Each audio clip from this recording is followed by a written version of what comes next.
Hello student, class 9th maths का question paper है mid term exam 23-24 session के लिए। तो जिन बच्चों का एग्ज़ाम हो चुका है वो अपने आंसर चेक कर सकते हैं एंड कमेंट करके बताइएगा कैसा गया आपका एग्ज़ाम। तो चलिए इसका सोल्यूशन कर रहे हैं। सेक्शन ए को अगर आप डिटेल सोल्यूशन चाहते हैं तो उसकी प्रीवियस वीडियो बन चुकी है, तो डिस्क्रिप्शन में लिंक में मैं डाल दूँगी। डिटेल सोल्यूशन है। सेक्शन ए को अभी मैं शॉर्ट में डिस्कस करूँगी, सेक्शन बी और सी को हम डिटेल में करेंगे, ठीक है। तो सेक्शन ए को आप अगर डिटेल चाहते हैं तो इससे पहले वाली वीडियो देख लेना, डिस्क्रिप्शन में लिंक डल जाएगा। तो चलिए इसका स्टार्ट करते हैं सोल्यूशन एंड कमेंट करके बताइए कैसे गया आपका एग्ज़ाम। तो यहाँ पे सबसे छोटी प्राकृत संख्या पूछी थी, मीन्स आपको नेचुरल नंबर पूछा है, द स्मॉलेस्ट नेचुरल नंबर। तो स्मॉलेस्ट नेचुरल नंबर का मतलब नेचुरल नंबर आपको पता है ना 1 से स्टार्ट होता है। तो कहाँ से स्टार्ट होता है? 1 2 3 4। तो नेचुरल नंबर 1 से स्टार्ट होता है, तो सबसे छोटा क्या होगा? 1 होगा। तो सी आंसर है इसका। नेक्स्ट आपको बोला था ए बी क्यू आर के इक्वल है, बी सी आर पी के इक्वल है, सी ए पी क्यू के इक्वल है, तो कौन सा ट्राइंगल कॉन्ग्रुएंट होगा? तो देखो ए बी क्यू आर के इक्वल है ना, और बी सी आर पी और सी ए पी क्यू। तो देखो यहाँ पे अगर एक एक करके देखें अगर हम, तो सी बी के साथ कौन सा आ रहा है? पी आर आ रहा है। कॉरस्पॉन्डिंग देखो सी बी के साथ कौन सा आ रहा है? P R. तो सी बी के साथ पी आर ही तो इक्वल है, तो यहाँ पे भी सी बी के साथ पी आर ही तो आ रहा है। कॉरस्पॉन्डिंग देखना पड़ता है। इसके स्टार्टिंग के 2 वर्टेक्स देखोगे तो इसके भी 2 देखने पड़ेंगे। या फिर ए सी देख रहे हो तो इसका पी क्यू देखो, तो ए सी के साथ इसका पी क्यू कॉरस्पॉन्डिंग बना रहा है, तो ए सी के साथ पी क्यू है ना, तो यानी ये वाला ट्राइंगल कॉन्ग्रुएंट है। अगर आप बाकियों को देखोगे तो पी क्यू के साथ क्या आ रहा है? बी सी आ रहा है। तो पी क्यू के साथ तो ए सी आ रहा है ना, तो ये तो गलत है। बी ए के साथ आर पी आ रहा है, तो यहाँ पे बी ए के साथ आर क्यू आ रहा है, ये तो गलत है ये भी। ए बी के साथ कॉरस्पॉन्डिंग कौन सा आ रहा है? पी क्यू आ रहा है, तो यहाँ पे ए बी के साथ कितना क्या आ रहा है? क्यू आर आ रहा है, तो यानी ये भी गलत है। तो ये वाला ऑप्शन ए करेक्ट होगा आपका, है ना। नेक्स्ट क्वेश्चन नंबर 3, √6 और √3 √24 का प्रोडक्ट करना था, मल्टीप्लाई करना था। तो मल्टीप्लाई करने के लिए क्या करते हैं, ये जो रूट के अंदर नहीं है ये तो बाहर ही रहेगा, ये रूट के अंदर है ना दोनों, तो एक्सपोनेंट के ये वाला रूल के अकॉर्डिंग दोनों में रूट लग जाएगा इकट्ठा, और ये जो है बेस आपके अंदर आ जाएंगे। एंड इनके प्राइम फैक्टर कर लीजिएगा 6 के भी और 24 के भी। उसके बाद जो जो नंबर्स आपके पेयर में होंगे, जैसे 2 पेयर में तो एक बाहर निकल जाएगा, फिर एक 3 बाहर निकल जाएगा पेयर में ना, क्योंकि 2 बार है तो एक बार निकल जाता है रूट में से। फिर ये दूसरा 2 भी पेयर में है तो ये भी निकल जाएगा, और ये 3 तो ऑलरेडी बाहर था, तो इनको सबको मल्टीप्लाई करके 36 आंसर है इसका, सी ऑप्शन। तो कमेंट करके बताइएगा आपका आंसर ठीक है कि नहीं। तो सी ऑप्शन इसका करेक्ट है। रिफ्लेक्स एंगल का मेजरमेंट कितना होता है? 180 से ज़्यादा, लेस देन 360, तो डी ऑप्शन है इसका। नेक्स्ट क्वेश्चन देख लेते हैं। इक्वेशन 2x = 3 को आपको इस फॉर्म में लिखना था, ये 1 वेरिएबल फॉर्म थी। पहले तो इसको इस फॉर्म में लाना है, देन इसके बाद बी फाइंड करना है। तो इसको देखो 1 वेरिएबल को कैसे लाते हैं हम। 1 वेरिएबल को लाने के लिए हमें पहले ए एक्स होता है ना, तो पहले एक्स वाली टर्म लिखनी है, ऑलरेडी है ये तो लिख दी। फिर वाई वाली लिखनी है, बट वाई वाली नहीं है यहाँ पे, तो हम वाई वाली टर्म को लिखने के लिए 0y लिख देंगे। फिर कांस्टेंट टर्म देखो लेफ्ट साइड में होनी चाहिए, ये राइट साइड में, तो इसको यहाँ ले आओ तो ये -3 हो जाएगी। अब आप इससे कंपेयर कर सकते हो, ए की वैल्यू एक्स के साथ है तो कितनी है 2, बी की वैल्यू वाई के साथ है तो वाई के साथ कितना है 0, तो बी 0 हो जाएगा। सी कांस्टेंट है तो ये कितना है 3 नहीं है, माइनस भी लोगे, ये -3 है। तो आपको बी की वैल्यू पूछिए तो बी की वैल्यू कितनी आ गई 0, तो डी ऑप्शन इसका करेक्ट हो जाएगा।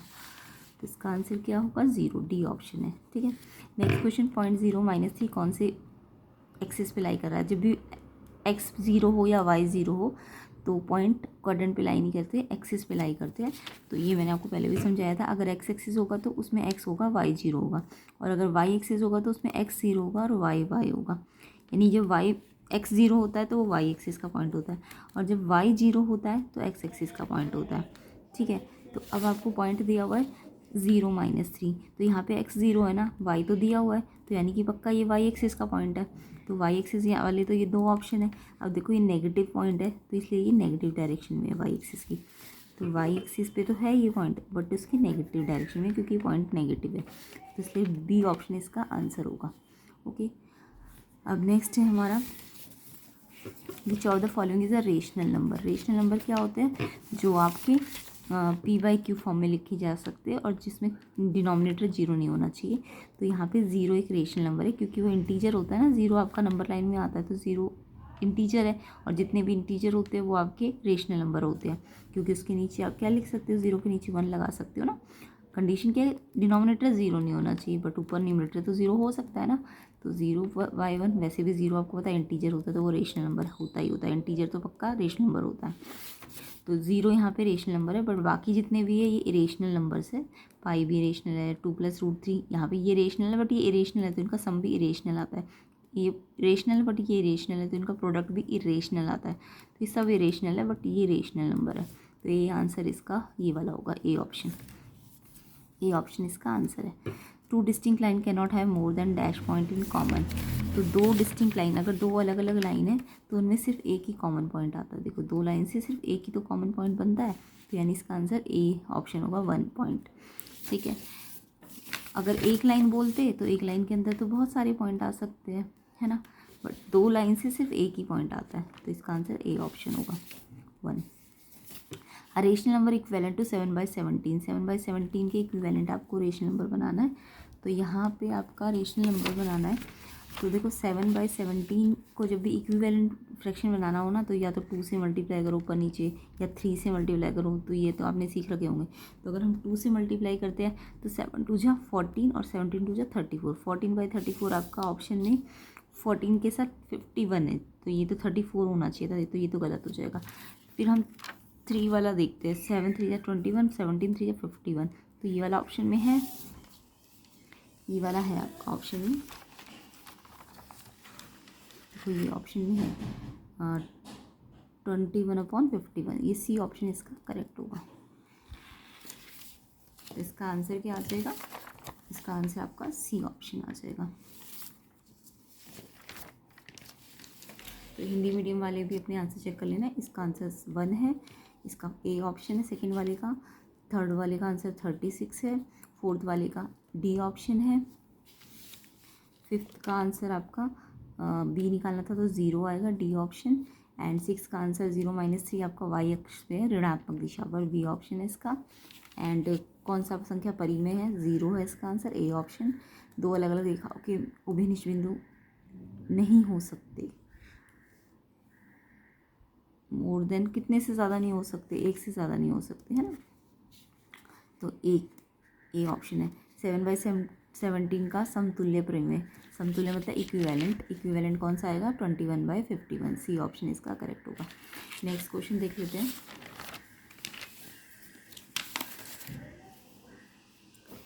इसमें आपको ए भी दिया हुआ था 2x + 3 एंड बी सी दिया हुआ था x, ए सी दिया है 4x - 7। आपको x निकालना है। बोला है बी ए सी पर लाई कर रहा है, B lies on A C.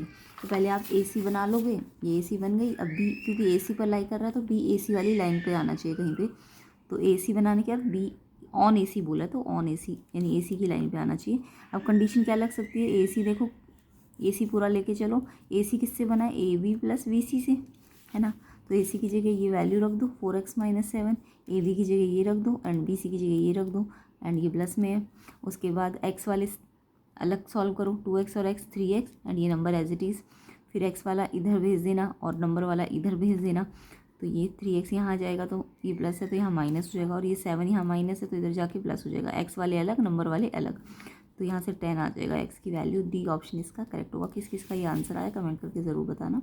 D option 10 है इसका, 10th क्वेश्चन का। ठीक है, क्वेश्चन नंबर 11, इक्लूड का पोस्टलेट 4 पूछा है तो ए ऑप्शन इसका, सारे राइट एंगल इक्वल होते हैं एक दूसरे पे। 12th question, coordinate of any point which lie in second quadrant. Second quadrant के कोऑर्डिनेट्स देखिए कैसे निकालते हैं। पहले क्वाड्रेंट पे दोनों पॉजिटिव होते हैं, एक्स भी प्लस होता है, वाई भी प्लस होता है। सेकंड क्वाड्रेंट पे एक्स तो माइनस होता है बट वाई आपका प्लस होता है। थर्ड क्वाड्रेंट पे एक्स भी माइनस होता है, वाई भी माइनस होता है। और फोर्थ क्वाड्रेंट पे एक्स तो प्लस होता है बट वाई आपका माइनस होता है। एक्स पहले आता है, वाई बाद में आता है, ये याद रखना। तो आपको पूछा है सेकंड क्वाड्रेंट, तो ये तो प्लस प्लस है ना दोनों, तो ये तो फर्स्ट क्वाड्रेंट पे आ जाएगा। ये एक माइनस एक प्लस, माइनस प्लस आपका सेकंड, ये सेकंड क्वाड्रेंट है। तो ये सेकंड क्वाड्रेंट पूछा था तो बी ऑप्शन आपका करेक्ट होगा।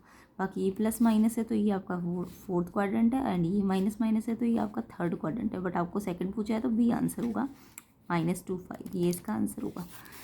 13 क्वेश्चन, इसको आपको इसमें एक्सप्रेस करना था, उसके बाद ए बी सी निकालना था। तो ये जनरल फॉर्म होती है ना लाइन की, तो ये आपको जनरल फॉर्म में नहीं दिया हुआ, आपको लाना पड़ेगा। एक्स और वाई को एक तरफ लाना होता है, यानी सारे नंबर्स को एक तरफ लाना होता है। तो 2x और 5 तो ऑलरेडी अब एक ही तरफ है, इसको भी आपको इधर लेके जाना पड़ेगा। तो पहले क्या करते हैं, पहले आपको x वाली टर्म लिखनी होगी, तो ये लिखी हुई है यहाँ पे। अब फिर y वाली लेनी है, तो y वाली इधर से इधर लानी पड़ेगी, तो ये प्लस है तो यहाँ माइनस हो जाएगी। फिर c वाली तो ऑलरेडी यहीं पे है तो इसका साइन चेंज नहीं होगा। एंड इस साइड से ये सारा यहाँ आ गया तो यहाँ क्या, इस साइड क्या बच जाएगा, 0। अब ये फॉर्म आ गई। अब कंपेयर कर लो, x के साथ a है, x के साथ a कितना है, 2 है, y के साथ b है, y के साथ b है, तो y के साथ यहाँ पे कितना है, -3, माइनस को भी लेना है, माइनस नहीं लोगे तो गलत हो जाएगा।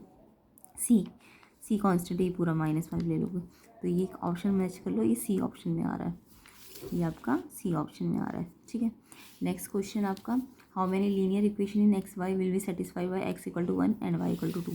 x1 और y = 2 से आप बहुत सारे लीनियर इक्वेशंस को सेटिस्फाई कर सकते हो। जैसे अगर आपने x + 2y बनाया और उसमें ये पॉइंट रखा 1 और y की जगह रखा 2, है ना, ये पॉइंट आपको क्या दिया हुआ है, x1 y2, तो ये आपको देखो 1 और 2 जो 4 5, यानी इनका टोटल 5 आ जाएगा। फिर अगर आप दूसरी इक्वेशन बनाते 2x - y, तो 2x की जगह 1 रख दो एंड -y की जगह 2, 2 2 1 जा 2 -2 0। तो यानी कि आप यहाँ पे लेफ्ट हैंड साइड में बहुत सारी इक्वेशन बना सकते हो, सिर्फ कांस्टेंट डिपेंड करेगा इस पॉइंट को रखने पे कितना है। तो ऐसी तो बहुत सारी इक्वेशंस बनाई जा सकती है, तो इनफाइनाइट होगा इसका आंसर। ठीक है, इनफाइनाइट, ए ऑप्शन इसका करेक्ट होगा। The difference between 2 supplementary angle 60 है, ग्रेटर एंगल आपको फाइंड करना है। तो जब भी आपको डिफरेंस बोले तो एक एंगल को x मानो तो दूसरा एंगल x + 60 करके आएगा। जो भी डिफरेंस होता है उसको पहले नंबर में प्लस करते हैं तो दूसरा नंबर आ जाता है। अब देखो इनमें से बड़ा कौन सा है, ये वाला बड़ा होगा, है ना, ये ग्रेटर एंगल है। अब सप्लीमेंट्री ये दोनों, तो इनका टोटल कितना होना चाहिए, इसका और इसका टोटल 180 होना चाहिए। सप्लीमेंट्री में 180 होता है, तो x 2x 60 को वहाँ ले जाके माइनस कर दो, 120, x को निकालना है, 2 को डिवाइड कर दो तो 60 आ जाएगा। x 60 आया, हमें तो ग्रेटर चाहिए तो हमें ये वाला चाहिए, तो x की जगह 60 + 60 तो ये 120 डिग्री, बी ऑप्शन इसका आंसर होगा। ग्रेटर एंगल पूछा था तो किस किस ने 120 डिग्री लिखा, बी आंसर, कमेंट करके बताइएगा। Next question number 16, the line on which the point -1 2 lies is, इनमें से कौन सी ऐसी लाइन है जिसपे ये पॉइंट लाई करेगा। तो ये -1 x है और y 2 है, आगे वाला x होता है, बाद वाला y होता है। तो x और y को ना आप सब इक्वेशंस में पुट कर करके देखो लेफ्ट हैंड साइड में x और y की वैल्यू, और वो कितना आना चाहिए, टोटल करके 0 आना चाहिए। तो ऐसे करके आपको सारे पॉइंट्स चेक, सारे इक्वेशंस को चेक करना पड़ेगा और देखना पड़ेगा left hand side right hand side की क्या आ जाए,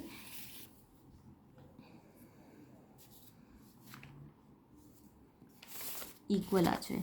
ठीक है, तो हमने यहाँ पे पहली इक्वेशन ये दी हुई थी हमको, तो हमने क्या किया, ये जो पॉइंट है x है और ये y है ना, तो ये x की जगह -1 रखा और y की जगह 2 रखा लेफ्ट साइड में। तो हमने सॉल्व करके देखा तो ये -4 आ रहा है, ये तो 0 आना चाहिए था, नहीं आ रहा। ऐसे ही हमने इस वाली सेकेंड इक्वेशन में रख के देखा, x की जगह -1 फिर -2 एज इट इज़, y की जगह 2, इसको सॉल्व किया, ये भी नहीं आ रहा। ऐसे करके सब सॉल्व करने हैं। तो ये लास्ट वाला ऑप्शन आपका left side right hand side के इक्वल आ रहा है, तो ये वाली इक्वेशन इस पॉइंट का क्या होगा, ये पॉइंट इस इक्वेशन का सोल्यूशन है, डी ऑप्शन इसका करेक्ट होगा। क्वेश्चन नंबर 16 का आंसर डी ऑप्शन होगा। 17, ए पॉइंट की कितनी डायमेंशन होती है, पॉइंट की कोई डायमेंशन नहीं होती, इसलिए 0 डायमेंशन आएगा, सी ऑप्शन है इसका आंसर। ठीक है, पॉइंट की डायमेंशन नहीं होती, सी ऑप्शन है 0 answer. Next question number 18, 2 - 1 solution है इस इक्वेशन का, तो के की वैल्यू फाइंड करनी है। ऐसा क्वेश्चन मैंने बहुत बार करा रखा था आपको, वैसे तो सारे ही क्वेश्चन बहुत बार करा रखे थे, कमेंट करके बताइएगा। अगर आपने एक दिन पहले भी वीडियोस देखी होंगी तो मोस्टली पेपर उसी में से आया हुआ, बताइएगा कैसा गया आपका पेपर। तो x दिया है, y दिया है, x और y को यहाँ पुट करना था, k निकल जाता है, तो ये x है, आगे वाला x होता है, बाद वाला y होता है। तो x की जगह 2 रख दिया और y की जगह आपने -1 रख दिया। देखो ध्यान से देखो, ये माइनस तो अपने आप ये माइनस तो लिखना ही लिखना है, ये y का माइनस भी लिखना है, तो 2 माइनस माइनस प्लस हो जाएंगे। अब ये 5 आना था आंसर कमेंट करके बताइए आया कि नहीं आया आपका। तो k की वैल्यू 5 आएगी, बी ऑप्शन है इसका आंसर। तो यहाँ पे 10th का आंसर हिंदी मीडियम वालों के लिए ये आपका x का वैल्यू आना था 10 आना था, डी ऑप्शन। यूक्लिड की चौथी अवधारणा, सभी समकोण एक दूसरे के बराबर होते हैं, दूसरे चतुर्थांश में ये वाला बिंदु आएगा, बी ऑप्शन। रेखिक समीकरण को अगर हम इस फॉर्म में लाते हैं तो ABC की वैल्यू आपकी आएगी, सी ऑप्शन। इसके बाद इससे इस पॉइंट से कितनी समीकरण संतुष्ट हो सकते हैं, तो बहुत सारे हो सकते हैं, ए आएगा इसका आंसर। एंड 2 संपूरक कोणों के बीच का अंतर 60 था, तो बड़ा कोण आपका 120 डिग्री का आएगा, बी ऑप्शन। ये बिंदु किस रेखा पर स्थित है, तो इसका आंसर डी ऑप्शन आएगा। एंड एक बिंदु की कितनी विमाएँ होती है, 0, सी ऑप्शन। एंड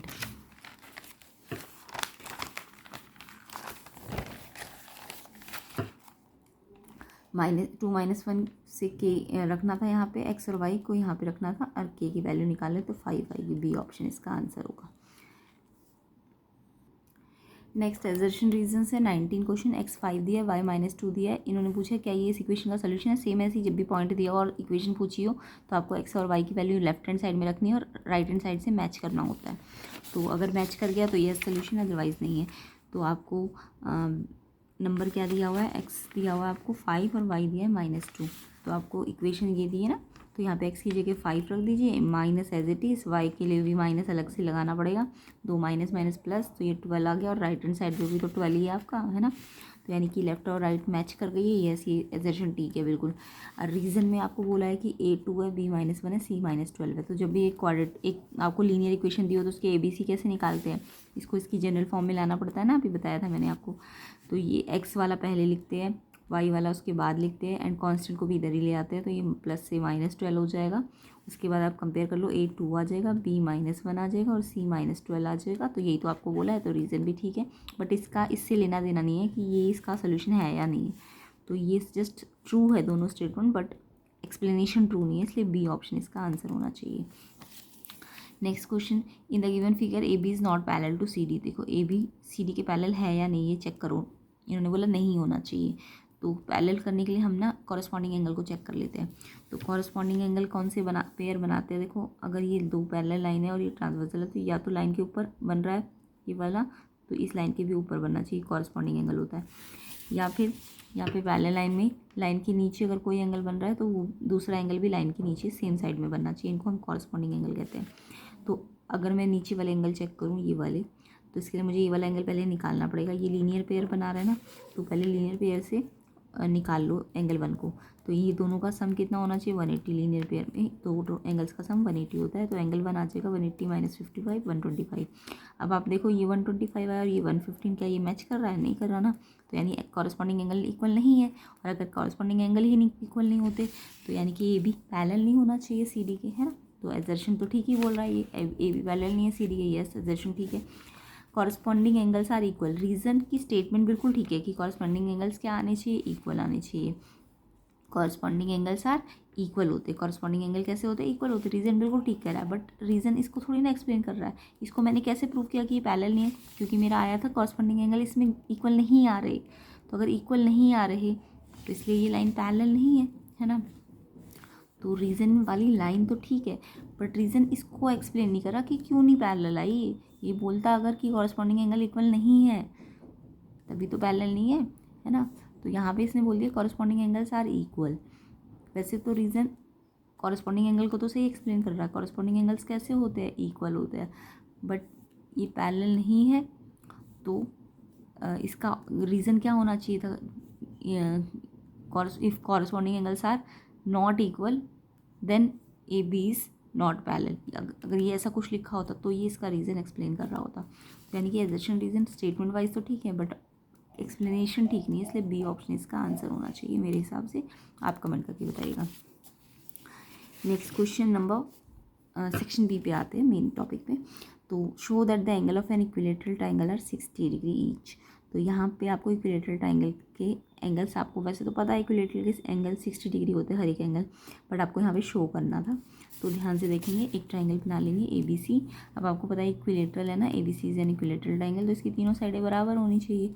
और अगर तीनों साइडें बराबर है तो तीनों एंगल्स भी बराबर आ जाएंगे, है ना। तीनों को क्या मान लोगे, एक्स मान लोगे। अब आपको पता है इन तीनों का सम कितना होता है, 180 होता है। एक ट्राइंगल में 3 एंगल्स का सम कितना होता है, 180। अब सारे एक्स एक्स एक्स है तो इन सबको एक्स एक्स एक्स पुट कर दो, तो एक्स एक्स एक्स जोड़ोगे तो 3x हो जाएगा इक्वल टू 180। तो x निकालना है तो ये 3 डिवाइड हो जाएगा, तो ये कट जाएगा 60 पे। तो x की वैल्यू कितनी आ गई, 60। आपने सबको x माना था तो इन सबकी वैल्यू कितनी आ गई, 60। यही तो प्रूव करना था, ईच एंगल कितना होता है, 60 डिग्री। तो ये प्रूव हो जाएगा। इंपॉर्टेंट है ये, थ्योरम वाइज आपको याद कर लेना अच्छी तरीके से। एंड कमेंट करके बताइएगा आपने ये लिखा कि नहीं लिखा। चलिए इसका ऑप्शन वाला देख लेते हैं। एक quadrilateral A B C D है, ए बी सी डी एक क्वाड्रिलेटरल है, A D side A B के इक्वल है, कट लगा रखा है ना, तो ए डी ए बी के इक्वल है। ए सी बाइसेक्ट कर रहा है एंगल ए को, ए सी एंगल ए को बाइसेक्ट कर रहा है। देखो ए सी एक साइड है और ये एंगल ए को बाइसेक्ट कर रही है, इसका मतलब ये वाला एंगल इसके बराबर होना चाहिए। तो जब भी कोई साइड जब भी कोई साइड किसी एंगल को बाइसेक्ट करती है, इस एंगल को बाइसेक्ट कर रही है ना, तो ये एंगल बराबर होंगे। तो ये एंगल 1 मान लो, इसे एंगल 2 मान लो। तो अब आप ये दो ट्राइंगल ले लो, ये वाला और ये वाला। तो इन दो ट्राइंगल में देखो, इसका एंगल 1 एंगल 2 के बराबर है क्योंकि एंगल ए बाइसेक्ट हो रहा है। दूसरा ए बी के बराबर भी दिया हुआ है आपको। और तीसरा आप खुद दिमाग लगाओ, ए सी कॉमन है ना दोनों ट्राइंगल्स में, इसमें भी आ रही है और इसमें भी आ रही है। तो जब ये तीन चीज़ें बराबर हो जाती है एक ट्राइंगल की दूसरे ट्राइंगल से, तो ट्राइंगल कॉन्ग्रेंट हो जाते हैं। अब आपको कॉन्ग्रेंट ट्राइंगल का नाम थोड़ा ध्यान से लिखना होता है। कैसे? अगर मैं इसको देखो, मान लो ए डी सी लिख रही हूँ, सॉरी डी ए सी लिख रही हूँ, डी ए सी, तो मैंने इसको एक ये वाले सिंगल कट से एंगल 1 पे घुमाया है ना, रोटेट कैसे किया? डी ए सी। इसको भी फिर मुझे एज इट इज़ रोटेट करना पड़ेगा। ए डी के अकॉर्डिंग देखो, डी ए सी से रोटेट किया, यानी इस कट से 1 पे, तो इसको भी इस कट से 2 पे घुमाऊंगी क्योंकि इसका 1 2 के बराबर है। तो इसका नाम कैसे लिखेंगे? B A C. नहीं, इसको कैसे लिखा है हमने? इसको हमने लिखा A D C, A D C, A D C. तो इसको सिंगल कट से हमने ऐसे लेके गए, तो इसको भी हम सिंगल कट से ऐसे लेके जाएंगे, तो ए बी सी इसका नाम लिखेंगे। या फिर हम ऐसे लिखते तो डी ए सी लिखते, डी ए सी ऐसे लिखते तो डी ए सी, तो सिंगल से 1 पे घुमाया तो इसको बी ए सी लिखना पड़ता। तो नाम बहुत ध्यान से लिखना, नहीं तो आपके ना जो सी पी सी टी वाले पार्ट है ना वो गलत हो जाएंगे। तो ऐसे करके आपको इसको इसके कॉरस्पॉन्डिंग के अकॉर्डिंग लेना पड़ेगा। इसको डी ए सी लिख रहे हो तो इसको 1 से इस कट से इस 1 पे लेके गए हो, तो इसको भी इस कट से इस 2 पे लेके जाओगे। या फिर इसको ऐसे लेके गए हो ए डी सी, तो इसको ए बी सी। तो हमें तो ये वाला प्रूव करना था ना, ए डी सी ए बी सी, तो हमने इसको ए डी सी ऐसे लिखा तो इसको भी ए बी सी लिखा। तो ये दो साइड और एक एंगल से ही कॉन्ग्रेंसी क्या हो जाएगी? प्रूव हो जाएगी, क्योंकि तीन चीज़ें हमने बराबर कर ली है। नेक्स्ट क्वेश्चन देख लेते हैं सेक्शन सी, सेक्शन डी का। तो ये सारे मैंने हिंदी में भी आप को समझ आ गए होंगे। एजर्शन रीजन में ये बी ऑप्शन है, इसका भी बी है, और बाकी ये तो समझाई दिए 60 कैसे प्रूव करना है। तो अब एक्सप्लेनेशन में इंग्लिश में दूँगी, तो आप चेक कर लेना, ठीक है। सारे क्वेश्चन वही है, तो हिंदी और इंग्लिश दोनों को समझ आ ही जाएंगे। चलिए अब नेक्स्ट क्वेश्चन करते हैं। एक्स दिया है आपको 2 - √3 एंड फाइंड करना है x + 1/x। ऐसा क्वेश्चन मैंने बहुत बार करा रखा है। ये x दिया है तो पहले 1/x निकाल लो। तो जब भी x दिया होता है ना और 1/x निकालना होता है तो इसका रेसिप्रोकल करना पड़ेगा, क्योंकि x का रेसिप्रोकल 1/x होता है, तो इसका भी रेसिप्रोकल करो। इसके नीचे कुछ नहीं है तो 1 है, तो इसका रेसिप्रोकल कैसे हो जाएगा? इसका 1 ऊपर आ जाएगा और ये चीज़ नीचे आ जाएगी। कोई भी रेसिप्रोकल कैसे होता है? जब 5 है तो 5 के नीचे समझ जाओ 1 होता है, तो इसका रेसिप्रोकल करोगे तो कितना आ जाएगा? 1/5। तो सेम ऐसे इसके नीचे 1 है तो इसका रेसिप्रोकल में 1 ऊपर और ये नीचे आ जाएगा। अब आपको पता है ये जब भी ऐसी फॉर्म आए, जब भी नीचे रूट आ जाए तो आपको रेशनलाइज करना पड़ता है। तो रेशनलाइज में यहाँ अगर माइनस है तो यहाँ प्लस ले लेना पड़ता है। Same as it is plus ले लो, बस यहाँ प्लस लोगे तो यहाँ भी प्लस, ठीक है। तो जब भी नीचे ऐसा कुछ आए तो इसको सेम ऐसे ही लिखना होता है, यहाँ पे ऊपर नीचे, बट माइनस की जगह प्लस आ जाएगा, और प्लस होता तो माइनस आ जाता। अब नीचे ना आइडेंटिटी बन जाती है, a - b a + b, a - b और a + b। ऐसे क्वेश्चन मैंने बहुत बार करा रखे हैं, आपको एक दिन पहले भी कराए थे, याद हो तो आपको। तो इसका आइडेंटिटी होता है a² - b²। तो इसका स्क्वायर कर दो और इसका स्क्वायर कर दो, a का स्क्वायर - b का स्क्वायर। इसका स्क्वायर करोगे तो 2 × 4, √3 का स्क्वायर करोगे तो रूट हट जाता है। रूट का जब भी स्क्वायर होता है तो उसमें से रूट हट जाता है। और 4 - 3 1 को चाहे आप नीचे लिखो या मत लिखो, और ऊपर तो ये 1 से मल्टीप्लाई होगा तो एज इट इज़ आ जाएगा, है ना। तो 1 लिखने की खास ज़रूरत नहीं है नीचे, तो ये आ गया।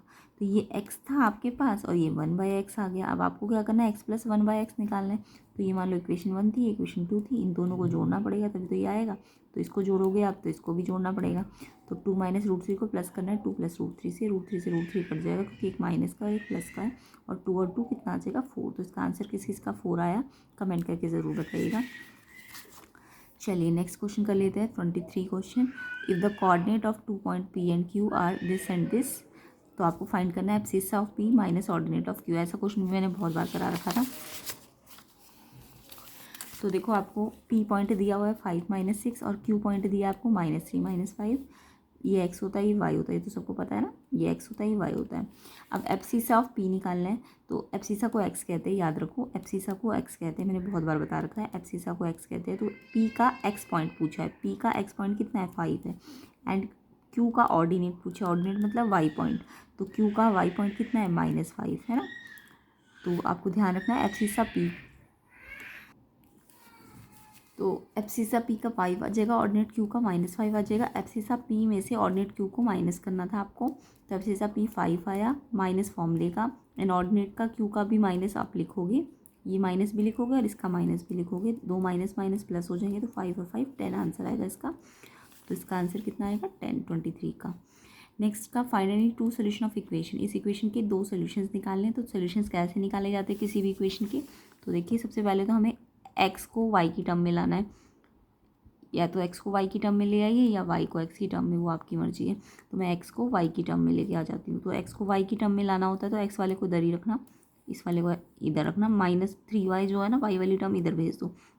जब भी एक्स को वाई की टर्म में लाते हैं तो एक्स वाले को इधर रखो, वाई को इधर ले जाओ, तो -3y यहाँ के +3y हो जाएगा।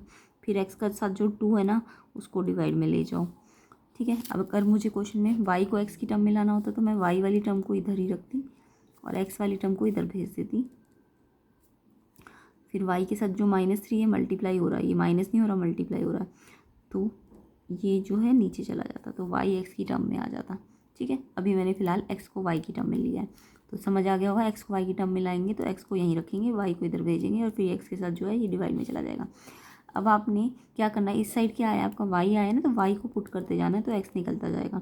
तो वाई को अगर मैं 0 पुट करती हूँ इसमें, ठीक है, तो वाई की जगह 0 रखा, बाकी सब तो एज इट इज़, तो 3 0 0 हो जाएगा और 8/2 कितना आ जाएगा 4।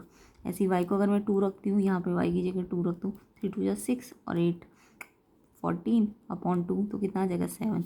तो एक तो एक्स 4 आया जब वाई 0 था, पहले एक्स लिखते बाद में वाई, और दूसरा एक्स 7 आया जब वाई 2 था। तो ये दो इसके क्या आ जाएंगे, सोल्यूशंस आ जाएंगे। तो ऐसे ही आप जरूरी नहीं यही पॉइंट पुट करो, आप अपनी मर्जी से वाई को कुछ भी पुट कर दो तो एक्स उसके अकॉर्डिंग निकलता जाएगा, है ना। तो ये सोल्यूशंस होते हैं, इस तरीके से हम सोल्यूशन निकालते हैं। क्वेश्चन 25, एक ए बी लाइन है और एक सी डी लाइन है, ए बी और सी डी आपस में काट रही है और इवन ई एफ भी काट रही है ना। तो आपको पता है जब भी लाइन इंटरसेक्ट करती है, तो वर्टिकली अपोजिट इक्वल होता है, यानी कि अगर ये लाइन इंटरसेक्ट करी तो ये वाला एंगल इसके बराबर होना चाहिए, इस लाइन का, जो भी लाइन इंटरसेक्टिंग होती है, ये वाला एंगल इसके और ये वाला एंगल इसके, ऐसे ये वाला एंगल इसके और ये वाला एंगल इसके, ठीक है। तो यहाँ पे कौन कौन सी वर्टिकली पेयर बन रहे हैं, एक तो ये वाला इसके इस लाइन और इस लाइन से बन रहा है, तो इस लाइन का यहाँ पे जा रहा है और इस लाइन का यहाँ पे, तो ये वर्टिकली अपोजिट है। सेम ऐसे इसमें ये वाला इसके वर्टिकली, इसमें ये वाला इसके वर्टिकली अपोजिट है। तो आपको कौन सा निकालना है, आपको COF निकालना है। COF किसके वर्टिकली है, देखो EOD के, तो COF किसके वर्टिकली आ रहा है, COF ये वाला इसके आ रहा है ना, ये वाला इसके वर्टिकली आ रहा है, तो ये वाला इसके इक्वल है। तो ये निकालने के लिए ये निकालना पड़ेगा, ये नहीं पता भी हमें, तो हम क्या करेंगे, इसको निकालने के लिए एक लाइन ले लेंगे, ये वाली, इसमें ये 3 एंगल बन रहे हैं ना, एक लाइन में जब भी एंगल जितने भी बने उन सब का सम 180 होता है, तो इस लाइन में 3 एंगल बन रहे हैं, तो इन सब का सम कितना हो जाएगा 180, AOE EOD DOV है ना 180। तो EOD तो हमें पता है और ये भी पता है, सॉरी ये वाला निकालना है, EOD ये दोनों पता है, तो ये दोनों हमने पुट कर दिए और ये 180 में से दोनों वहाँ जाके माइनस हो जाएंगे, यहाँ 75 हो रहे यहाँ के माइनस हो जाएंगे, तो 105। तो जितना EOD आया उतना ही तो अब आपका क्या आ जाएगा, ये COF भी आ जाएगा ना, तो ये भी कितना आ जाएगा 105 डिग्री, ये इसका आंसर होगा। नेक्स्ट क्वेश्चन चॉइस में था आपका, ये तो बहुत ही सिंपल था, एक लाइन दी हुई थी और आपको लार्जेस्ट एंगल निकालना था। अब देखो एक लाइन में 3 एंगल बने, 1 2 3, तो अभी मैंने आपको बताया लाइन में जितने भी एंगल होते हैं उनका सम 180 होता है, तो ये तीनों एंगल का सम कितना हो जाएगा 180, ठीक है। तो आपको प्रॉपर लिखना है AOP POQ और QOB कितना होता है 180, मैंने शॉर्ट में कर दिया, आपको पूरा लिखना था। तो ये प्लस ये कितना हो जाएगा 180, तो x 2x 6x 9x हो जाएगा, 9x 180, तो x की वैल्यू 9 से यहाँ आके डिवाइड हो जाएगा, तो 20 आ गई, x की वैल्यू कट गया नहीं। तो x की वैल्यू नहीं निकालनी है, आपको लार्जेस्ट निकालना है, लार्जेस्ट इन तीनों में से कौन सा ये वाला है, तो आपको 6x निकालने को बोल रहे हैं। तो 6x का मतलब x की जगह 20 पुट कर दो, 6 × 20 120 इसका आंसर आ जाएगा। चलिए अब इसका सेक्शन सी भी देख लेते हैं। सेक्शन सी में आपको इसको ये जो नॉन टर्मिनेटिंग रिकरिंग पार्ट है, इसको नॉन टर्मिनेटिंग रिकरिंग कहते हैं क्योंकि रिपीटेड है ये, है ना, होता तो ये रेशनल ही है बट ये रिपीटेड है। तो इसको हमें ये किसी ना किसी फ्रैक्शन से निकल के आया p/q से, तो आपको इसे p और q की फॉर्म में लेके आना है, यानी रेशनल नंबर बनाना है इसका। तो ये आपका डेसिमल एक्सपेंशन है, आपको रेशनल बनाना है। तो इसको करने के लिए आप पहले इसको x मान लो, फिर इस पर बार कितने पे लगाए, 2 पे बार लगाए, तो इन दोनों पे बार लगाए ना, तो इसको बार हटाओगे तो इसको 2 बार रिपीट कर दो, 1 बार और 2 बार, है ना, और फिर डैश डैश लगा के छोड़ दो तो बार हट जाता है। अब जितने पे बार लगाओ, 2 नंबर पे बार लगाए तो 100 से मल्टीप्लाई करो, 3 पे बार लगा होता तो 1000 से कर देते, अभी 2 पे लगाए तो 100 से। जिन पे बार लगा है उन्हीं को रिपीट करना है और फिर डैश डैश करके छोड़ देना है अगर बार हटाना है तो। उसके बाद नेक्स्ट स्टेप में जितने नंबर्स पे बार है उतने से मल्टीप्लाई करना है, इधर भी और इधर भी। तो इसको करोगे तो 100x हो जाएगा, इसको करोगे तो पहले आप 127 में 100 से मल्टीप्लाई करो तो पहले 2 जीरो लगाना और फिर 1 2 3 4 के बाद पॉइंट है ना, तो 1 2 3 4 के बाद पॉइंट लगा देना, तो ये आ जाएगा। उसके बाद नेक्स्ट स्टेप में ये सेकेंड इक्वेशन, ये फर्स्ट है, इसमें से इसको माइनस करना होता है। तो इसमें से इसको माइनस कीजिए 99x हो जाएगा, और इसमें से इसको माइनस कीजिए तो माइनस बहुत ध्यान से करना, ये वाला ऊपर लिखना है, ये वाला नीचे लिखना है ना, पॉइंट के नीचे पॉइंट आना चाहिए, 2727 और आगे कितना है 1, तो ये पॉइंट के नीचे पॉइंट आना चाहिए माइनस में। अब ये जीरो वाले एक्स्ट्रा जीरो जो है इनको आप चाहे हटा दो, इनको लेने की ज़रूरत नहीं होती, जो भी ऊपर जीरो वाली लाइन है उनको हटा दिया करो। 7 - 7 2 - 2 127 - 1 126.00 126.00 है तो ये लिखने की ज़रूरत नहीं, जस्ट 126 लिख सकते हो। एक्स निकालना है तो 99 को यहाँ डिवाइड में ले आओ, फिर ये 3 से कट जाएगा, पहले 33 फिर 42, फिर इसको एक बार और कटेगा तो ये आंसर आ जाएगा इसका 14/11। तो इस स्टेप से हम किसी भी डेसिमल जो डेसिमल में एक्सप्रेस होता है उसको हम रेशनल नंबर में ला सकते हैं p/q फॉर्म में। तो ये 14/11 इसका आंसर होगा। किस किस का ये आंसर आया कमेंट करके बताएगा। Show that the point this lie on the graph of the linear equation. इस लीनियर इक्वेशन के ग्राफ पे ये तीनों पॉइंट आ रहे हैं कि नहीं आ रहे हैं, तो वही चीज़ कि ये जो पॉइंट है इस इक्वेशन के सोल्यूशन है या नहीं है। तो आपको कैसे करना सिखाया था, इसने इन पॉइंट को इसके एक्स और वाई में रखिए और चेक कीजिए कि ये -7 के इक्वल आएगा कि नहीं है। तो सारे पॉइंट्स को आपको चेक करना है, यानी कि एक बार लेफ्ट साइड में रखना है और एक बार राइट साइड में, लेफ्ट और राइट इक्वल आएगा तो यस ये लाई करेंगे, यानी ये इसके सोल्यूशन होंगे इस इक्वेशन के, अदरवाइज नहीं होंगे। तो आपको देखो एक साइड लेफ्ट साइड में y और राइट साइड में 9x - 7 है। पहले मैं ये पॉइंट प्लॉट कर देती हूँ, ये x होता है और ये y होता है, तो सबको पता है ना, आगे x होता है बाद में y होता है। तो लेफ्ट साइड में आपका y है, तो y कितना है इसमें 2 है। राइट हैंड साइड में देखो ये पूरा है, तो 9 एज इट इज़, एक्स की जगह 1 रखा, माइनस का 7, 9 × 9 - 7 2 आएगा ना, तो यहाँ पे लेफ्ट और राइट मैच कर रहा है ना, यस ये इसका पॉइंट है, तो प्रूव करना था तो यस प्रूव हो गया। बी पॉइंट ये दिया हुआ था आपको, ये एक्स है और ये वाई है।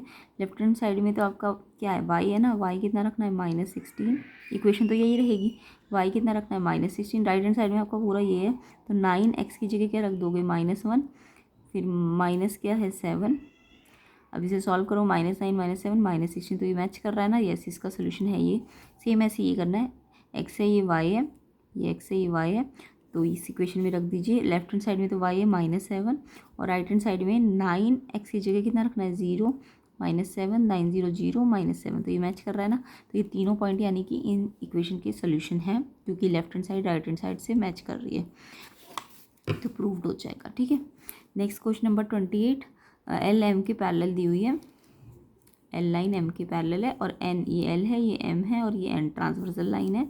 अगर एंगल 2 और 1 का रेशो 7:5 है तो इसके सारे एंगल्स निकालने थे। बहुत सिंपल होता है क्वेश्चन, तो आपको 1 और 2 का रेशो दिया हुआ है, तो जब भी एंगल 1 और 2 का आपको पता है ना लीनियर पेयर बना रहे हैं, तो 1 और 2 लीनियर पेयर बना रहे हैं तो इनका सम 180 होना चाहिए। पहले तो इनको हम 1 और 2 है कितने कितने, ये 7:5 है, तो एंगल 1 को आप 5x मान लो, एंगल 1 बाद में ना, तो इसको 5x मान लो और एंगल 2 को 7x मान लो। जब भी रेशो में दिया हो तो इनके पीछे x लगा दिया करो, तो एंगल 2 से आधा x हो जाएगा, एंगल 1 5x हो जाएगा। उसके बाद आपको पता है लीनियर पेयर बना रहे हैं एंगल 1 और 2, तो एंगल 1 और 2 का सम कितना होगा 180। एंगल 1 कीजिए 5x और b कीजिए 7x, इनका टोटल करोगे 12x = 180, तो x निकालना है तो 12 डिवाइड हो जाएगा, फिर ये 6 से कट जाएगा, 6 2 जा 6 3 जा 0, फिर 2 से कट जाएगा, यानी ये कट के 15 आ जाएगा। अब x की वैल्यू निकालने से काम नहीं चलेगा, आपको ये निकालने पड़ेंगे ना 1 और 2, तो 1 5x है, तो 5x है तो 5 को 15 से मल्टीप्लाई कर दोगे, x 15 आया ना, तो 5x करोगे तो 5 × 15 हो जाएगा, और ये 7x है तो 7 × 15 कर दोगे तो ये 105 हो जाएगा। जब कोई भी दो पैरेलल लाइन में दो एंगल निकल जाते हैं ना, तो बाकी सारे भी निकल जाते हैं। कैसे निकलते हैं वो तो सबको पता होगा। एंगल 1 पता था तो हमने एंगल 1 और 2 का रेशो पता था, तो हमने पहले x निकाला, फिर इसको इनकी वैल्यू निकाल ली। अब इन दोनों की वैल्यू निकल गई ना, अब हम सारे एंगल निकाल सकते हैं। कैसे? देखो, एंगल 1 एंगल 5 के इक्वल होता है। ऐसे पेयर जो होते हैं कॉरस्पॉन्डिंग एंगल होते हैं, मैंने पहले भी समझा रखा है आपको। अगर ये लाइन के ऊपर है तो ये भी लाइन के ऊपर है, तो ये कॉरस्पॉन्डिंग एंगल होता है। ऐसे ये लाइन के नीचे है तो ये भी लाइन के नीचे होना चाहिए, तो ये कॉरस्पॉन्डिंग एंगल है। तो 1 5 के इक्वल हो जाएगा, 4 8 के। ऐसे 2 6 के इक्वल हो जाएगा, 3 7 के। कॉरस्पॉन्डिंग एंगल होता है ये। तो एंगल 1 आपको पता है ना 75, तो एंगल 1 किस किस के इक्वल आ जाएगा? एंगल 5 के। कॉरस्पॉन्डिंग एंगल बना रहा है एंगल 1 एंगल 5 के साथ कॉरस्पॉन्डिंग एंगल बना रहा है। ऐसे एंगल 1 3 के साथ वर्टिकली अपोजिट बना रहा है, तो 3 भी आ जाएगा। और एंगल 1 एंगल 7 के साथ अल्टरनेट एक्सटीरियर, ऐसे वाले एंगल एक्सटीरियर होते हैं जो डिफरेंट अपोजिट डायरेक्शन में होते हैं ना, ये इधर और ये इधर। एंगल 1 एंगल 7 के साथ कौन सा बना रहा है? Alternate exterior. एंगल 1 3 के साथ वर्टिकली अपोजिट, तो एंगल 1 इन 5 के भी इक्वल हो जाएगा, 7 के भी हो जाएगा और 3 के भी हो जाएगा। तो ये एंगल 1 अगर 75 है तो ये सारे भी 75 आ जाएंगे। तो ये रीज़न लिख दोगे, ठीक है। तो यहाँ से हमने ये एंगल 1 5 7 और 3 निकाल लिया। सेम ऐसे एंगल 2 के साथ कर दो। एंगल 2 किस किस के इक्वल है? देखो, एंगल 2 एक तो वर्टिकली अपोजिट 4 के साथ बना रहा है, और एंगल 2 कॉरस्पॉन्डिंग 6 के साथ बना रहा है, और एंगल 2 8 के साथ अल्टरनेट एक्सटीरियर बना रहा है ना। तो यहाँ से आप इनको भी निकाल लो। एंगल 2 6 के साथ कॉरस्पॉन्डिंग एंगल, एंगल 2 8 के साथ अल्टरनेट एक्सटीरियर, एंगल 2 एंगल 4 के साथ वर्टिकली अपोजिट। तो यानी एंगल 2 105 था, तो ये सारे भी 105 हो जाएंगे। तो ऐसे करके हमने सिर्फ 2 एंगल निकालने होते, बाकी सारे एंगल इन प्रॉपर्टीज़ की हेल्प से निकल जाते हैं। तो आई होप आपको ये समझ भी आ गया होगा और पहले भी आता होगा, मैंने पहले भी समझा रखा है। तो कमेंट करके बताइए ये आंसर आया कि नहीं आया आपके, ठीक है। नेक्स्ट क्वेश्चन देख लेते हैं।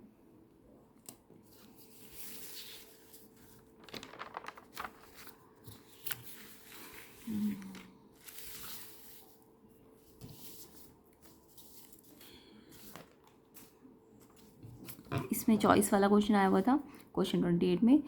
ए B parallel to C D दिया इस फिगर में, और ये क्वेश्चन आपको कराया हुआ था एक दिन पहले ही। ए बी सी डी के पैरेलल है, और ऐसे करके ये B E D X angle बना रहा है, और ये आपको वैल्यूज़ दी है, एक्स की वैल्यू फाइंड करनी थी। तो यहाँ पे हमें क्या करना होता है? ये पूरा एक्स है ना, ये पूरा एक्स है। तो हम क्या करेंगे, यहाँ से ई से होते हुए ना एक लाइन पैरेलल खींचेंगे, ई से होते हुए जानी चाहिए वो लाइन। तो हमने क्या किया, एम एन लाइन पैरेलल खींची ई से होते हुए, तो हमने ड्रॉ किया M N through E, passing through E, ठीक है। Passing through E M N खींची जो ई से पास हो रही है, ई पॉइंट से, ऐसे करके। और ऐसे खींची कि एम एन जो है ना ए बी के पैरेलल लो, तो एम एन ए बी के पैरेलल हो। अगर ए बी के पैरेलल है तो obviously M N C D के भी पैरेलल हो जाएगी, क्योंकि ये आपस में पैरेलल दिया हुआ है। तो अगर ये इसके पैरेलल है तो ऑब्वियसली ये इसके भी पैरेलल होगी, क्योंकि ये दोनों आपस में पैरेलल है ना। तो अगर हमने सिर्फ कंस्ट्रक्ट में ये इसके पैरेलल खींची है तो अपने आप ये इसके भी पैरेलल हो जाएगी। तो एम एन ए बी के पैरेलल भी हो जाएगी और एम एन सी डी के पैरेलल भी हो जाएगी, है ना। अब आप पहले ए बी और एम एन पैरेलल लो। ए बी अगर एम एन के पैरेलल है तो आपको पता है पैरेलल लाइंस में क्या होता है। पैरेलल लाइन में मैंने आपको सम इंटीरियर प्रॉपर्टी बता रखी है कि अगर पैरेलल लाइन के अंदर अंदर सेम साइड में हो ये दोनों एंगल, तो इनका सम 180 होता है। इंटीरियर एंगल कहते हैं इसको हम, को इंटीरियर या सम ऑफ इंटीरियर। तो सेम पैरेलल लाइन के अंदर सेम साइड में इन दोनों का सम 180, ऐसे ये वाला एंगल और ये वाला एंगल का सम भी 180 होता है, ठीक है। तो हमें पता है ये पैरेलल लाइन दोनों लिए ना, तो ये वाला एंगल और प्लस ये वाला एंगल, इसको एंगल 1 मान लो, इसको एंगल 2। एक्स को हमने दो पार्ट में स्प्लिट कर दिया, एक एक्स एक 1 और एक ये 2 है, और ये पूरा एक्स है। तो 1 और 130 का सम कितना हो जाएगा? 180, क्योंकि को इंटीरियर एंगल का सम जो होता है वो 180 होता है। ये जो बनते हैं ये वाले एंगल, अभी मैंने समझाया ना, इनका सम 180 होता है। तो इसका और इसका सम 180 हो जाएगा। तो एंगल 1 निकल जाएगा आपका, ये वाले यहाँ जाके प्लस हो रहा है, यहाँ माइनस हो जाएगा, तो माइनस होके 180 माइनस 130 कितना हो जाएगा? ये माइनस हो गया ना, 150 बच जाएगा। सेम ऐसे ही आप M N C D parallel ले लो, ये भी को इंटीरियर बना रहे हैं। 2 और 140 भी क्या बना रहे हैं? को इंटीरियर एंगल बना रहे हैं। तो सी डी भी एम एन के पैरेलल है, तो 2 और 140 180 बना देंगे, ये भी को इंटीरियर एंगल का सम है। तो एंगल 2 निकालने के लिए 140 को इधर ले जाओ, तो माइनस करोगे तो 40 बचेगा। 180 माइनस 140 कितना होता है? 40 होता है। अब एंगल 1 और 2 मिल गए ना आपको एक्स निकालना है। तो एंगल एक्स किसके बराबर है? 1 और 2 के सम के बराबर है, क्योंकि एक्स को ही तो हमने दो पार्ट्स में डिवाइड किया 1 और 2 में। तो एक्स 1 और 2 के बराबर है, तो 1 आ गया 50 और 2 आ गया 40, तो एक्स आ जाएगा 90।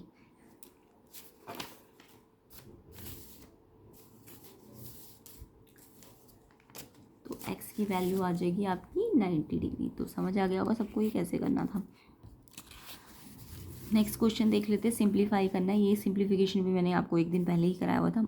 मोस्टली क्वेश्चन पेपर आपको एक दिन पहले जो भी मैंने क्वेश्चंस कराए हुए थे उनमें से ही आया है, तो आपने किए होंगे तो आपका पेपर अच्छा गया होगा। कमेंट करके बताइए कर रहे थे कि नहीं कर रहे थे। 32 की पावर 1/5 प्लस 2 की पावर 0, 243 की पावर 2/5।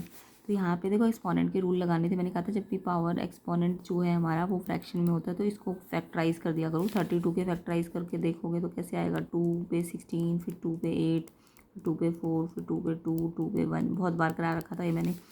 तो ये 32 का आप लिख सकते हो 2 2 2 2 कितनी बार है, 5 बार है ना, तो 2 की पावर 5। और ये ऑलरेडी एक पावर है। और जब भी किसी की पावर 0 तो वो तो 1 ही कर देते हैं। 2 पे 0 पावर का मतलब 1 हो जाएगा। चाहे 5 पे 0 होगा तो भी इसका मतलब 1 होगा। किसी पे भी 0 पावर होती है उसका मतलब 1 होता है। 243 को भी ऐसे प्राइम फैक्टर करके देखना, ये 3 की पावर 5 आ जाएगा एंड साथ में 2/5। सामने सामने पावर जब भी होती है तो एक्सपोनेंट का रूल कहता है कि ये सामने सामने पावर मल्टीप्लाई हो जाएगी और मल्टीप्लाई में ऊपर नीचे कट जाएगा, है ना। ऐसे ये भी सामने सामने पावर है, कट मल्टीप्लाई हो जाएगी और ये कट जाएगा ऊपर नीचे। 2 पे 1 आ जाएगा, 2 की पावर 1 2 होता है। 3 की पावर 2, 3 की पावर 2 बच गया ना, तो 3 की पावर 2 का मतलब 3 इंटू 3 9 हो जाएगा। और ये 2 की पावर 1 तो 2 ही आ जाएगी और ये 1 ऐड हो जाएगा इसमें।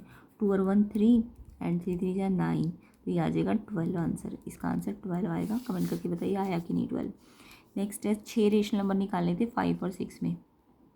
तो 5 और 6 के बीच में 6 रेशनल नंबर निकालने थे। कैसे निकालते हैं, 5 और 6 आपको तो नंबर लाइन में दिख रहा होगा इकट्ठा ही आता है, बट इसके अंदर बहुत छोटे छोटे नंबर्स भी तो आते हैं, छोटे छोटे पार्ट्स। तो आपको वो छोटे छोटे पार्ट्स 6 निकालने हैं। तो आपने क्या करना है, सबसे पहले 5 और 6 के नीचे कुछ नहीं है तो 1 लगा दो अपने आप, है ना। 5 और 6 के नीचे जब कुछ ना हो तो 1 लगा सकते हो ना आप, तो 1 लगा दिया। अब हमें कितने रेशनल नंबर चाहिए, 6 तो चाहिए। तो हम 6 कम से कम 6 लाने हैं। तो हम क्या करेंगे, ऊपर नीचे ना 7 से मल्टीप्लाई कर देंगे ताकि 6 तो आ ही जाए। ज़रूरी नहीं 7 से करो, 8 से भी कर सकते हो, 10 से भी कर सकते हो ऊपर नीचे मल्टीप्लाई, ऐसा कुछ फिक्स रूल नहीं है। बट आपको 6 तो लाने हैं ना, तो 7 तो कम से कम लेना पड़ेगा। अगर आप 4 ले लोगे ना यहाँ पे ऊपर नीचे तो फिर 6 नंबर नहीं आ पाएंगे। तो इसलिए 6 लाने हैं तो 7 से कम करो। 7 से ऊपर और नीचे हमने मल्टीप्लाई कर दिया, तो 7 1 जा 7, 5 7 जा 35। सेम ऐसे इसके नीचे भी 1 है। अब इसके डिनोमिनेटर में अगर 7 आया तो इसमें भी आना चाहिए, है ना। तो इसको भी हमने क्या करा, इसके नीचे 1 से 7 बनाने के लिए 7 से ऊपर नीचे मल्टीप्लाई किया, तो इसको भी 7 बनाना है तो इसको भी 7 से ऊपर नीचे मल्टीप्लाई करना पड़ेगा। तो ये 42/7 आ जाएगा। अब आप सोच लो 35/7 और 42/7 में कौन कौन से नंबर इनके बीच में आएंगे। तो डिनोमिनेटर सेम हो गया ना, तो 35 के बाद 36, 37, 38, 39, 40, 41 और सबके अपॉन में क्या आ जाएगा 7। तो ऐसे करके आप 6 रेशनल नंबर बना सकते हो। मान लो 10 निकालने होते तो आप कम से कम 10 लाने के लिए क्या करते, इसको 11 से ऊपर नीचे मल्टीप्लाई कर देते, है ना। अब ज़रूरी नहीं 7 से ही करना था, आप 8 से भी कर सकते थे, बट कम से कम 6 तो लाने हैं ना, तो 7 तो ज़रूरी है। 8 से कर लो, 8 8 यहाँ भी, 8 यहाँ भी, फिर यहाँ चेंज हो जाएगा। 5 8 जब 40 अपॉन 8 आ जाएगा। 6 8 जब 48 अपॉन 8। अब इनके बीच में 6 रेशनल नंबर बना लो, 41/8, 42/8, 42/8। बट 7 से तो करना पड़ेगा क्योंकि 6 लाने। अगर आप 7 की जगह 6 से कर दोगे ना तो 6 नहीं आ पाएंगे, 5 ही आ पाएंगे। ठीक है, समझ आ गया हो। ये आपने 7th 8th में भी किए हुए क्वेश्चन। तो ऐसे करके आप रेशनल नंबर्स निकालते हो। तो next question 30, the side of triangular board आपको दी हुई थी। साइडें जब भी एक ट्राइंगल की दी हो तो हीरोन फॉर्मूला लगता है, ये तो पक्का है ना। तो साइड दी हुई है, आपको कॉस्ट ऑफ पेंटिंग निकालनी है बोर्ड की एट द रेट ऑफ 30 पर स्क्वायर मीटर। तो कॉस्ट ऑफ पेंटिंग के लिए मेरे को स्क्वायर सेंटीमीटर बोला तो एरिया निकालना पड़ेगा और फिर उससे एरिया को 30 से क्या करना पड़ेगा, मल्टीप्लाई। तो जब भी एक ट्राइंगल की आपको साइड दी होती है तो आप क्या करते हो, पहले उसका सेमी पेरीमीटर निकालते हो। ये तीनों साइडें दी हुई है आपको। सेमी पेरीमीटर निकालने का फॉर्मूला होता है एस होता है पी, पेरीमीटर को 2 से डिवाइड करके। सेमी पेरीमीटर नाम से ही पता चल रहा है ना, पेरीमीटर का आधा। और पेरीमीटर निकलता कैसे, तीनों साइडों का टोटल करके। तो ये पेरीमीटर होता है और उसको 2 से डिवाइड करना पड़ेगा। तो तीनों साइडें आपको दी हुई थी 51 37 20 एंड इसको आधा कर दो। इनका टोटल करो 108, 2 से डिवाइड करो 54। अब ये ना एरिया निकालने का फॉर्मूला होता है ट्राइंगल में। जब भी आपको तीनों साइड दी हो तो पहले एस निकालना होता है, फिर ये फॉर्मूला लगाना होता है root S, S minus A, S minus B, S minus सी।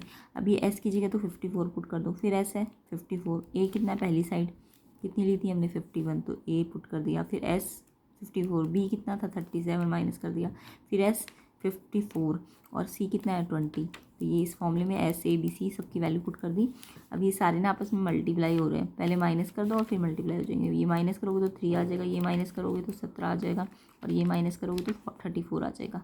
और फिर ये सारे आपस में मल्टीप्लाई हो रहे हैं। अब रूट के अंदर ना इसको मल्टीप्लाई करोगे फिर स्क्वायर रूट निकालोगे तो बहुत लंबा प्रोसेस हो जाता है। तो इसके ना प्राइम फैक्टर कर करके देखो सबके। तो 54 के हमने किए 27 × 2, 3 का तो कोई प्राइम फैक्टर है ही नहीं, 17 भी अपने प्राइम नंबर ही है। 34 को 17 2 जा लिख सकते हो, है ना। अब 27 के और प्राइम फैक्टर हो सकते हैं, तो 27 के और कर दिए, 3 3 9 3 27, और बाकी सब तो प्राइम नंबर्स में आ चुके हैं।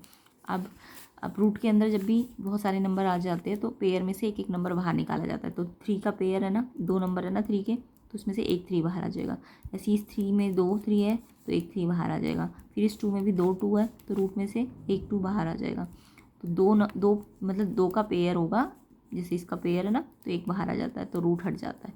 इसका भी पेयर बन रहा है तो ये भी एक बाहर आ जाएगा, इसका भी पेयर बन रहा है ये भी एक बाहर आ जाएगा, और इसका भी पेयर बन रहा है तो ये भी एक बाहर आ जाएगा, तो रूट हट जाएगा। अब इस सबको मल्टीप्लाई कर लो, 3 3 9 9 2 जा 18 और इंटू 17 करोगे तो 306 आ जाएगा। मल्टीप्लाई करके चेक कर लेना मल्टीप्लाई ठीक है कि नहीं। तो 306। अब कॉस्ट ऑफ पेंटिंग पर सेंटीमीटर स्क्वायर कितनी दी हुई थी 30, तो इतना जितना एरिया है उससे निकालोगे तो मल्टीप्लाई कर दोगे तो इतनी कॉस्ट आ जाएगी इसकी 9180। किस किस का ये आंसर आया कमेंट करके ज़रूर बताइएगा। नेक्स्ट क्वेश्चन देख लेते हैं इसका।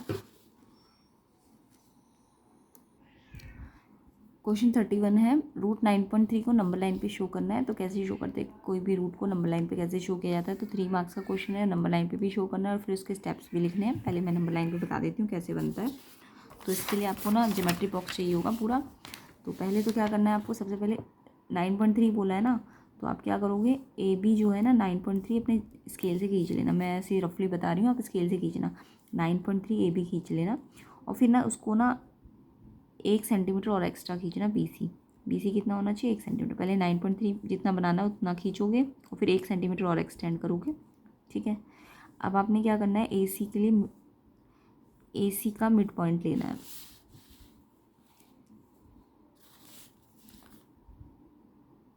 हाँ, फिर आपने क्या करना है, ए सी समझ आ गया ना कितनी आएगी, जितना ए बी है 9.3 उससे एक ज़्यादा आनी चाहिए बी सी, और फिर ए सी पूरा कितना हो गया 10.3, उसका आपको ना मिड पॉइंट लाना है। तो मिड पॉइंट लाने के लिए आप क्या करोगे, ए सी का पहले कंपास को आधा से ज़्यादा खोलोगे, है ना।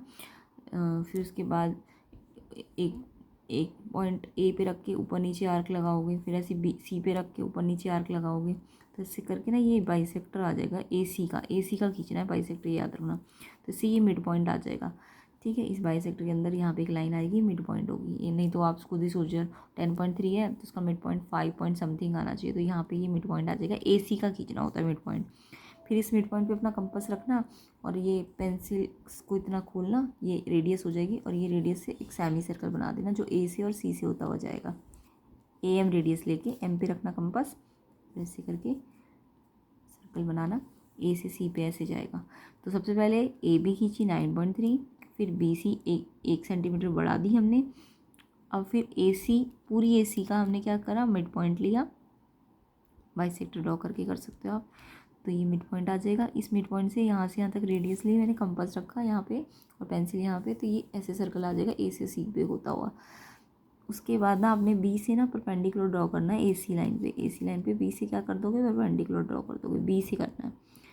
ये परपेंडिकुलर मान लो डी पे काटेगा, और फिर बी डी कंपास खोलना अपना, बी डी जितना कंपास खोलना और ऐसे करके आर्क ना ऐसे लगा देना। बी डी के जितना अपना कंपास खोलना, इतना कंपास खोलना है, ठीक है। इधर अपना कंपास का पॉइंट और इधर पेंसिल, और फिर ऐसे करके आर्क लगा देना। ये आर्क आपकी यहाँ पे आ जाएगी ई। तो ये जो बी ई आया है ना आपका, ये बी ई ही कितना आ जाएगा, रूट 9.3। तो ये आपको ऐसे तरीके से बनाना है, अपने आप बना के देखिए और बना के नहीं बताइएगा। और ये इसके स्टेप्स लिख देना,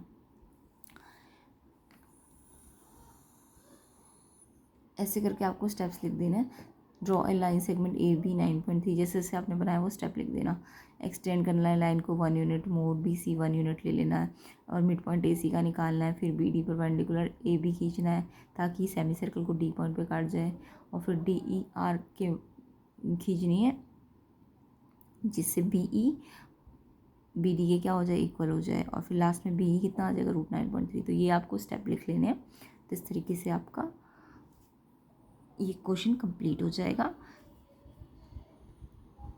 ठीक है, तो बना के देखिएगा इसे, जिसने फाइनल एग्ज़ाम के लिए बना के देखिए। ठीक है, या जो इस क्वेश्चन को प्रैक्टिस कर रहा है उसको बना के देखना है, इंपॉर्टेंट होता है ये। अब हमारा सेक्शन बी और सी कंप्लीट होता है। सेक्शन डी और ई को हम इकट्ठा नेक्स्ट पार्ट में कर लेंगे। तो कमेंट करके बताइए कैसा गया एग्ज़ाम, कितने क्वेश्चन सही है। ठीक है, और सेक्शन ए का डिटेल सोल्यूशन चाहते हैं तो मैंने आपको सेक्शन ए की डिटेल वीडियो डाल रखी है पहले ही, तो इसके डिस्क्रिप्शन में लिंक में भी मैं डाल दूँगी। एंड फाइनल एग्ज़ाम की प्रिपरेशन कर रहे हैं तो इसके साथ मैं एक प्लेलिस्ट अटैच कर रही हूँ, तो उनके जितने भी 2-3 क्वेश्चन पेपर है उसको आपको अच्छी तरह से करना है, ताकि आपका मिड और फाइनल जो भी है अच्छे तरीके से चला जाए। एंड कमेंट करके बताइए कि कैसा गया एग्ज़ाम, कितने आंसर्स सही है, पेपर का लेवल हार्ड था कि इजी था। एंड वीडियो को शेयर ज़रूर कीजिए और लाइक कर दीजिए, और चैनल को सब्सक्राइब नहीं किया है तो सब्सक्राइब कीजिए। नेक्स्ट पार्ट में हम इसका सेक्शन डी और कंप्लीट करेंगे। तो तब तक के लिए आप इसको अच्छी तरह से प्रैक्टिस कीजिए, अपने आंसर्स मैच कीजिए।